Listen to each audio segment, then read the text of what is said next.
सभी शिक्षक साथियों, आप सबका हार्दिक अभिनंदन। Good afternoon to each one of you and welcome to this live conferencing.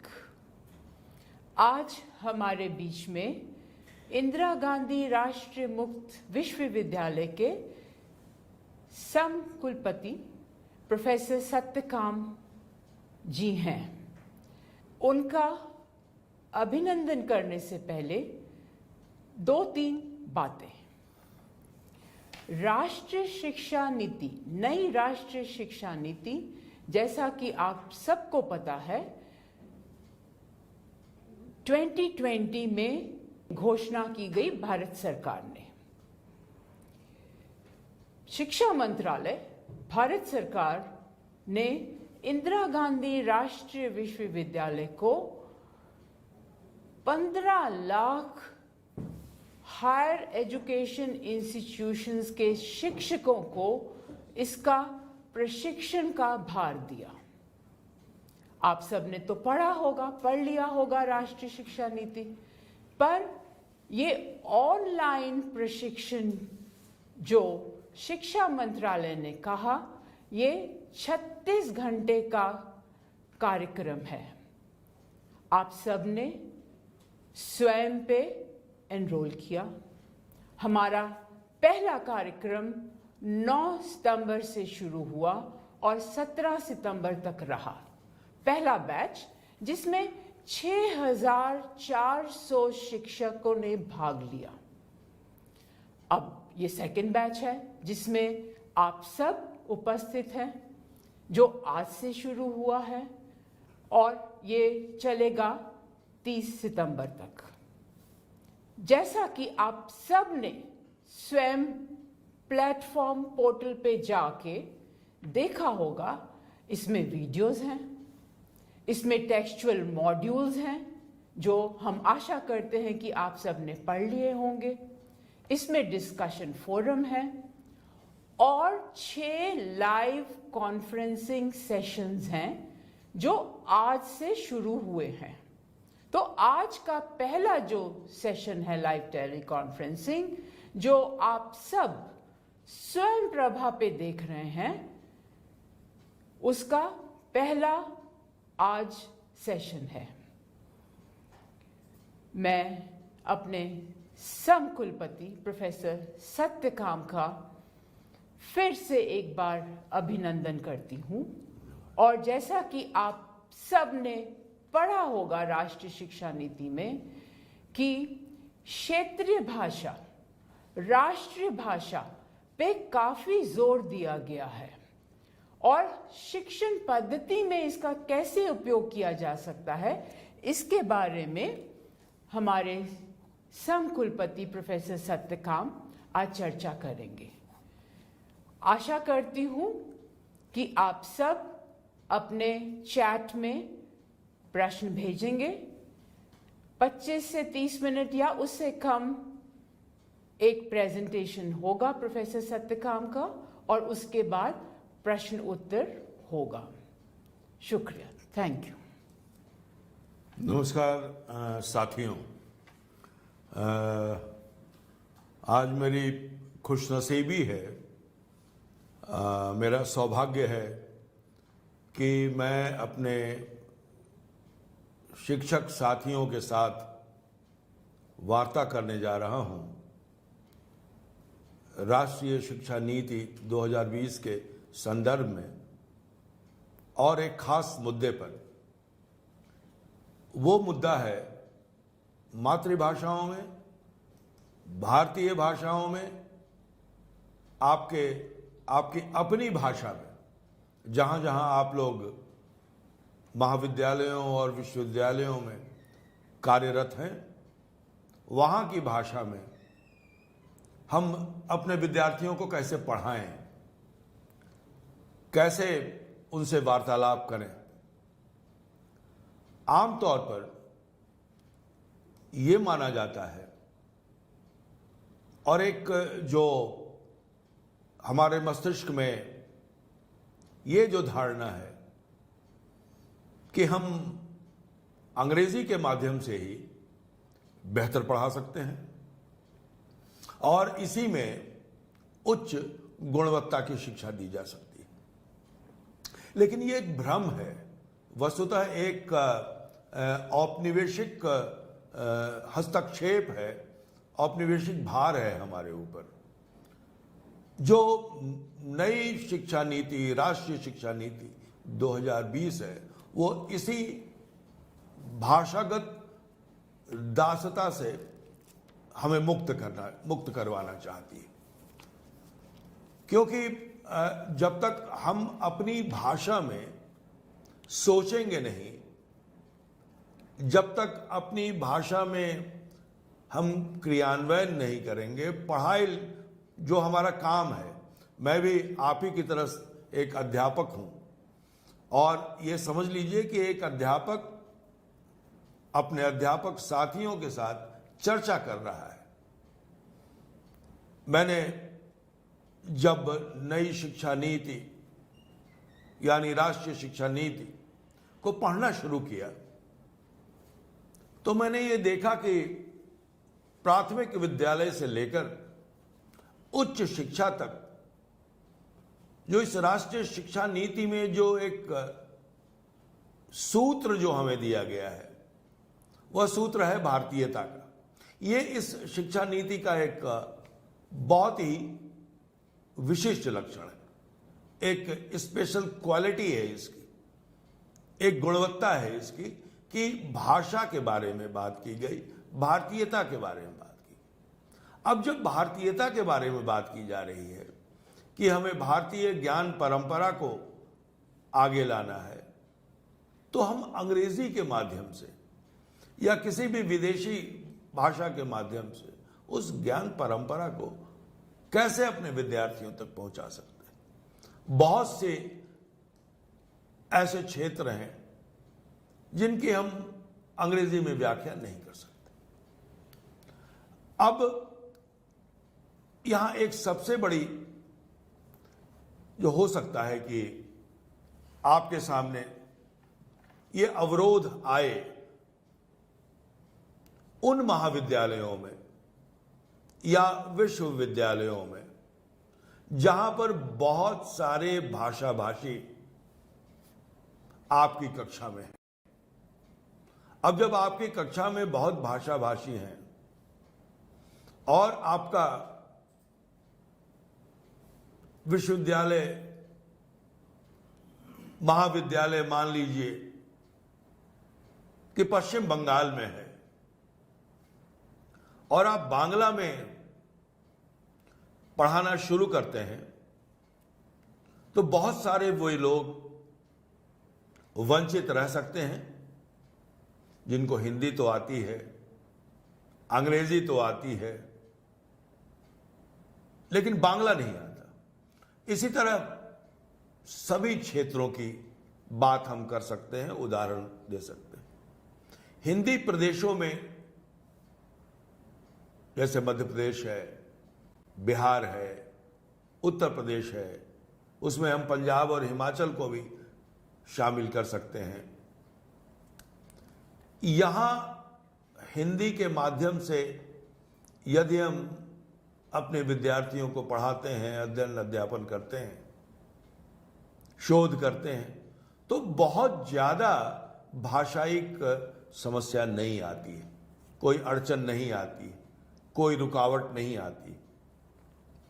लेकिन जब कोई एक ऐसे क्षेत्र में हो जहां एक खास भारतीय भाषा ही बोली जाती है, वहां पर आपके पास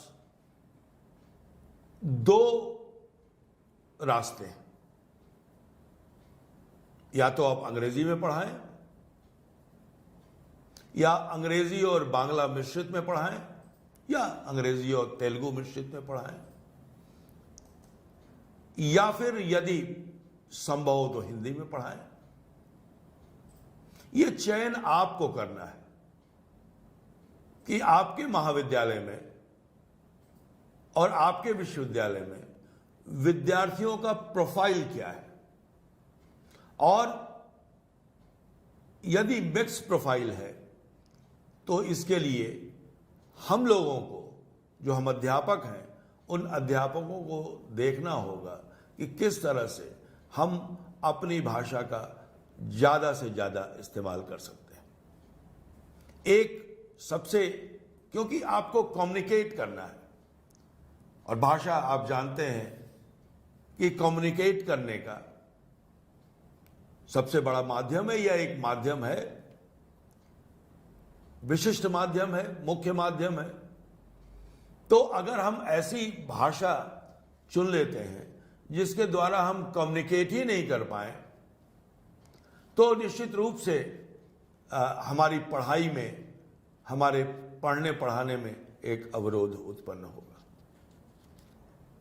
लेकिन जहां पर ऐसी समस्या नहीं है, हमें आरंभ वहां से करना चाहिए कि हम एक भाषा में, एक भारतीय भाषा में उनको पढ़ा सकें। आरंभ में हम लोग भारतीय भाषाओं के साथ साथ अंग्रेजी का भी सहारा ले सकते हैं, लेकिन तब जब कोई अंतिम उपाय नहीं हो। और हम इस बात की तो छूट देते ही हैं अपने विद्यार्थियों को कि वो अपने उत्तर पुस्तिका में हिंदी या अंग्रेजी या तेलुगु या बांग्ला में अलग अलग प्रदेशों के अनुसार वो उत्तर दे सकते हैं। तो ऐसे विद्यार्थियों को उत्साहित किया जाना चाहिए, प्रोत्साहित किया जाना चाहिए, जो अपनी मातृभाषा में, जो अपनी राज्य की भाषा में प्रश्नों का उत्तर देते हैं। देखिए, जब आप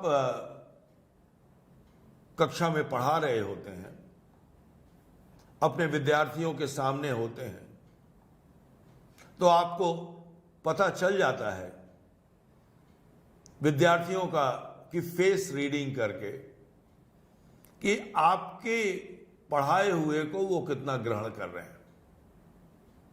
और ये सारा कुछ भाषा का खेल है। आपकी भाषा जितनी भी कम्युनिकेटिव होगी, और कम्युनिकेटिव सबसे ज्यादा होती है अपनी भाषा, इसीलिए जो राष्ट्रीय शिक्षा नीति बनाई गई उसमें इस बात पर जोर दिया गया। कई क्षेत्र हैं जिनमें हम अध्ययन अध्यापन करते हैं। ये मानविकी का भी क्षेत्र हो सकता है, ये ज्ञान का भी, विज्ञान का भी, मानविकी, समाज विज्ञान, इस सभी का क्षेत्र हो सकता है। आमतौर पर यह माना जाता है कि सामाजिक विज्ञान और मानविकी के जो विषय हैं उनको तो भारतीय भाषाओं में, हिंदी में और अन्य भाषाओं में पढ़ाया जा सकता है, लेकिन विज्ञान को नहीं पढ़ाया जा सकता। मैं अपने अनुभव के आधार पर आपको बता सकता हूं कि मैंने मैट्रिकुलेशन तक मैं विज्ञान का विद्यार्थी था। मैंने रसायन विज्ञान भी पढ़ा है, मैंने जीव विज्ञान भी पढ़ा है और भौतिकी भी पढ़ी। और ये तीनों ही जो विज्ञान की शाखाएं हैं उनका अध्ययन हमने हिंदी में किया है। और भी कई महाविद्यालयों में यदि हम सर्वेक्षण करें तो जो अध्यापक है वो अध्यापक अपने क्षेत्र की भाषा में ही पढ़ाता है। और आप ये देखेंगे, अगर आप खोज करें, सर्वेक्षण करें, तो आप पाएंगे कि जो विद्यार्थी मातृभाषा में पढ़ रहे हैं वो अंग्रेजी के माध्यम से पढ़ने से अधिक हो सकते हैं ज्ञान के क्षेत्र में कमतर नहीं हो सकते। हां, ये जरूर है कि कभी कभी जो भारतीय भाषाओं को माध्यम बनाकर पढ़ने वाले विद्यार्थी हैं, उनको किसी फोरम पर जहां अंग्रेजी में बातचीत हो रही हो, वहां कुछ शब्दावलियों से उन्हें परेशानी हो सकती है, क्योंकि उन शब्दावलियों से वो परिचित नहीं है। तो इसका उलट भी तो है कि जो अंग्रेजी पढ़ने वाले हैं अंग्रेजी माध्यम से, वो हिंदी की शब्दावलियों या भारतीय भाषाओं की शब्दावलियों से परिचित नहीं। एक और अपना अनुभव साझा करता हूं मैं कि जब हम कॉलेज में गए, महाविद्यालय में गए, तो 2 स्ट्रीम्स के बच्चे आए। कुछ हमारे साथी अंग्रेजी माध्यम से पढ़कर आए और कई विद्यार्थी हिंदी माध्यम से पढ़कर आए। दोनों के बीच संयोग हुआ, वार्तालाप हुआ, बातचीत हुई और यह देखा गया कि अपनी भाषा में जिन विद्यार्थियों ने स्कूल तक शिक्षा प्राप्त की थी, उनका फाउंडेशन बहुत मजबूत था। अंग्रेजी उतनी मजबूत नहीं थी, लेकिन अपने विषय का ज्ञान बहुत मजबूत था। और तभी मुझे यह एहसास हुआ कि यदि हम अंग्रेजी में पढ़ते भी हैं और पढ़ाते भी हैं, तो पहले हमें भाषा से जूझना पड़ता है, जैसे अंग्रेजी से जूझना पड़ता है। लेकिन जब हम अपनी भाषा में पढ़ते हैं तो हमारा ध्यान ज्यादा से ज्यादा ज्ञान अर्जित करने पर होता है। जो पढ़ाया जाता है, जैसे गणित भी है, गणित अगर अपनी भाषा में पढ़ी जाए तो वो जल्दी समझ में आती है, क्योंकि आपका पूरा का पूरा ध्यान जो है वो गणित की गुत्थियों को सुलझाने में लगता है। लेकिन यही बात अगर आपको अंग्रेजी में समझाई जाती है तो पहले आपके भीतर अंग्रेजी प्रवेश करती है, उसके बाद उसका रूपांतरण होता है उस भाषा का आपकी अपनी मातृभाषा में, आपकी अपने प्रदेश की भाषा में। और आपकी जितनी एनर्जी, आपकी जितनी ऊर्जा उसको रूपांतरित करने में व्यतीत होती है कि आपकी उतनी बुद्धि नहीं बच जाती है एक विद्यार्थी के रूप में कि आप उसका हल उतनी तेजी से निकाल सकें। अब आप देखते होंगे कि जो हम भारतीय भाषाओं में पढ़ने वाले विद्यार्थी हैं, उनकी क्षमता आप देखें, और आज के विद्यार्थी जो अंग्रेजी के माध्यम से ज्यादातर पढ़ रहे हैं, उनकी क्षमता देखें। अब वो उतनी तेजी से भी गणित नहीं सुलझा पाते हैं जितनी तेजी से जब हम सब्जी लेने जाते हैं तो सब्जी वाला उस गणित को सुलझा लेता है। इतने का बैगन, इतने का आलू, इतने का शलजम, इतने का टमाटर, और हिसाब करके आपको दे देता है।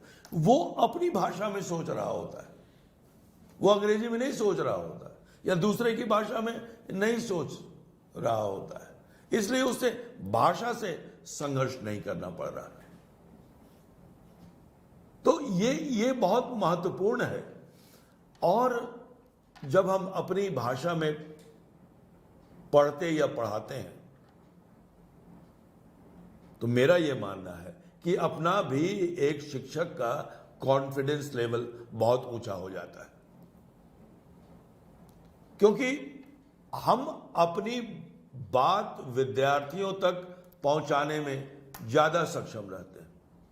और यदि अंग्रेजी में पढ़ाते हैं तो हमारी सारी ऊर्जा, हमारी सारी एनर्जी यही सोचने में चली जाती है कि मैं अंग्रेजी गलत तो नहीं बोल रहा हूं।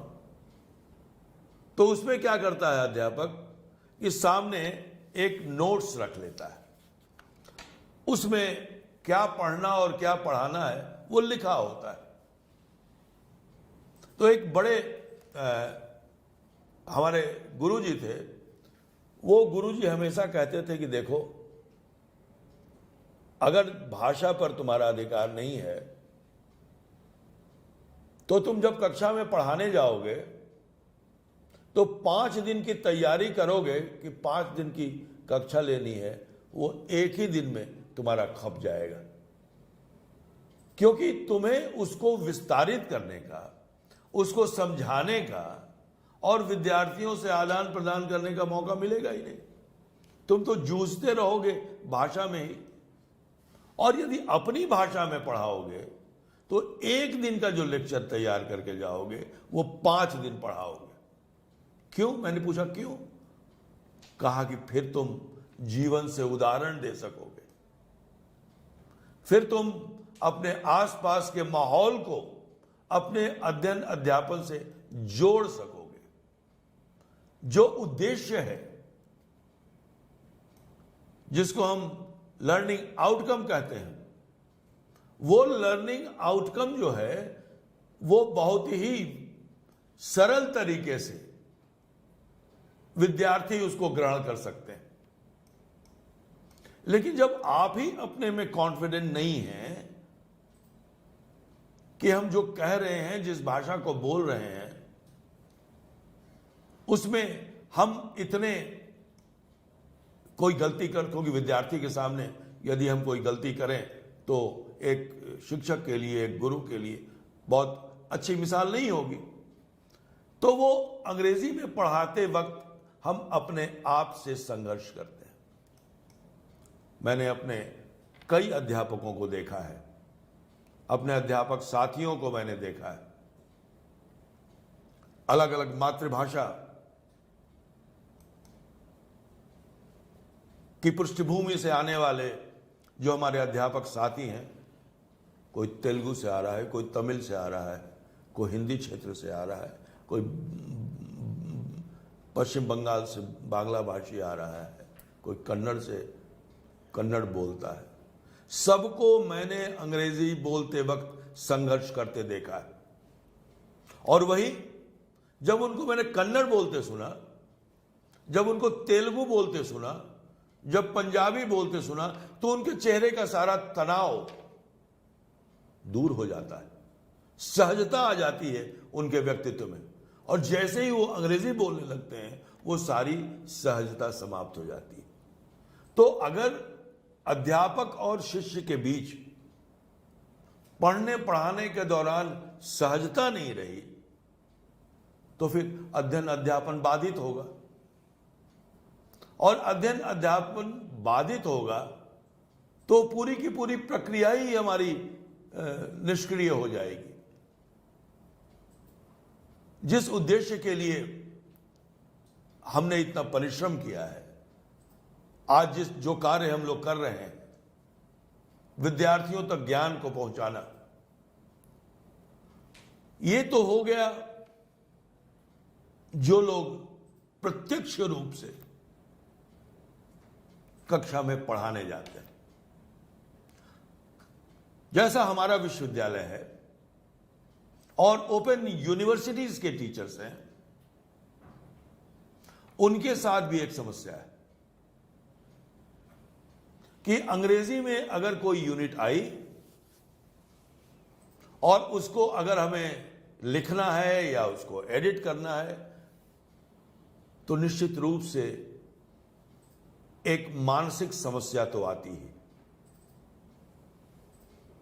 लेकिन यदि हम अपनी भाषा में उसको तैयार करते हैं या बोलते हैं, जैसे आजकल इंदिरा गांधी राष्ट्रीय मुक्त विश्वविद्यालय की तरफ से विभिन्न भारतीय भाषाओं में विद्यार्थियों की काउंसलिंग हो रही, विद्यार्थियों को पढ़ाया जा रहा है ऑनलाइन। ठीक है कि उनको अध्ययन सामग्री अंग्रेजी या हिंदी में या एक दो और भारतीय भाषाओं में दी जा रही है, और हमारा उद्देश्य है कि सभी भारतीय भाषाओं में हम सामग्री उपलब्ध करा सकें। लेकिन क्यों हमने शुरू किया मातृभाषाओं में, भारतीय भाषाओं में काउंसलिंग करना? इसलिए कि जो अंग्रेजी ने जो गैप पैदा किया है लर्निंग और टीचिंग के बीच में, वो टीचिंग और लर्निंग का जो गैप है वो गैप समाप्त हो जाए, और ये गैप भारतीय भाषाएं ही दूर कर सकती। और आपके पास जो फेस टू फेस टीचिंग करते हैं उनके पास एक और सुविधा होती है, ट्यूटोरियल्स की सुविधा होती है, काउंसलिंग की भी सुविधा होती है, जहां आप छोटे समूह में विद्यार्थियों के साथ बातचीत करते हैं, उनकी प्रश्नों को समझते हैं, क्योंकि एक कक्षा में 40 से 50 से 60 विद्यार्थी होते हैं, सबसे अलग अलग बात करना आवश्यक नहीं होता है, नहीं हो सकता है, संभव भी नहीं हो सकता है। तो जो छोटे छोटे ग्रुप में हैं, उन छोटे छोटे ग्रुप्स में भी आप सामान्य भाषा में बात कर सकते हैं। यही उद्देश्य है राष्ट्रीय शिक्षा नीति का,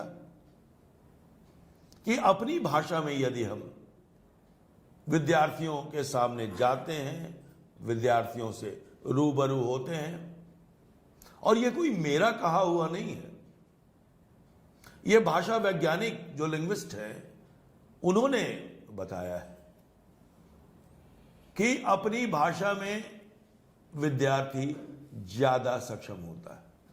एक मैं और उदाहरण देना चाहूंगा आपको। आप सोचिए और देखिए, या घर जाके सोचिएगा भी आप, कि कितने देश हैं जिन्होंने दूसरे देश की भाषा में पढ़कर या अनुसंधान करके कोई नया आविष्कार किया है।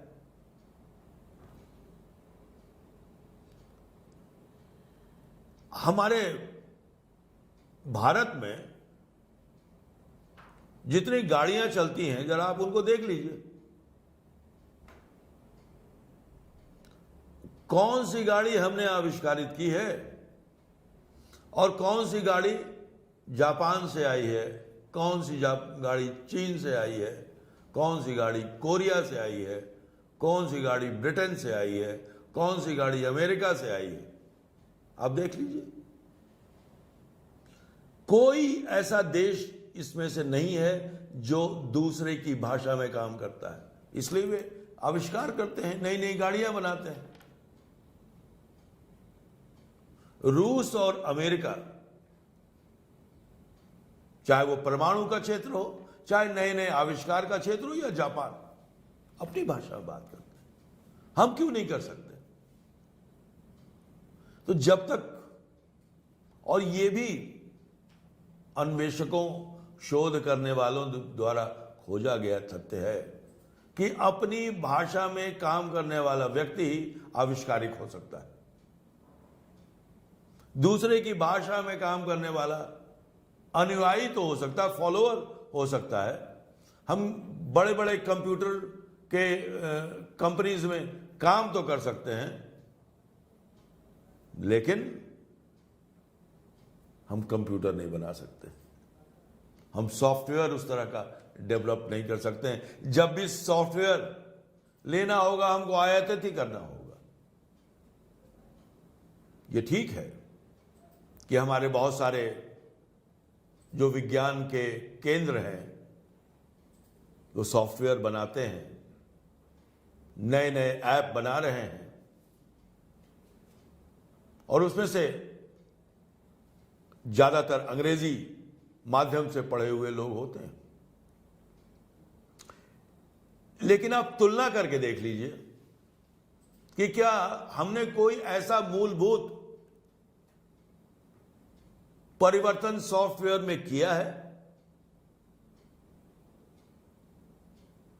जिसने कंप्यूटर की दुनिया बदल दी हो, या पूरी दुनिया बदल दी हो जिसने। क्योंकि हम तो अंग्रेजी में काम करने के आदी हैं, तो अंग्रेजी में काम करने के आदी होंगे तो बड़ी बड़ी कंपनियों में बड़े बड़े तनख्वाह लेकर हम काम तो कर सकते हैं, लेकिन हम न्यूटन नहीं बन सकते। इसलिए जरूरत इस बात की है कि हम लोग इस बात पर ध्यान दें कि अपने विद्यार्थियों को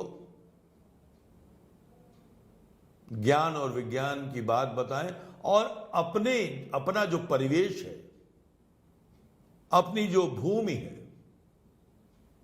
उसकी हम बात करें। इस पर हम लंबी चर्चा कर सकते हैं।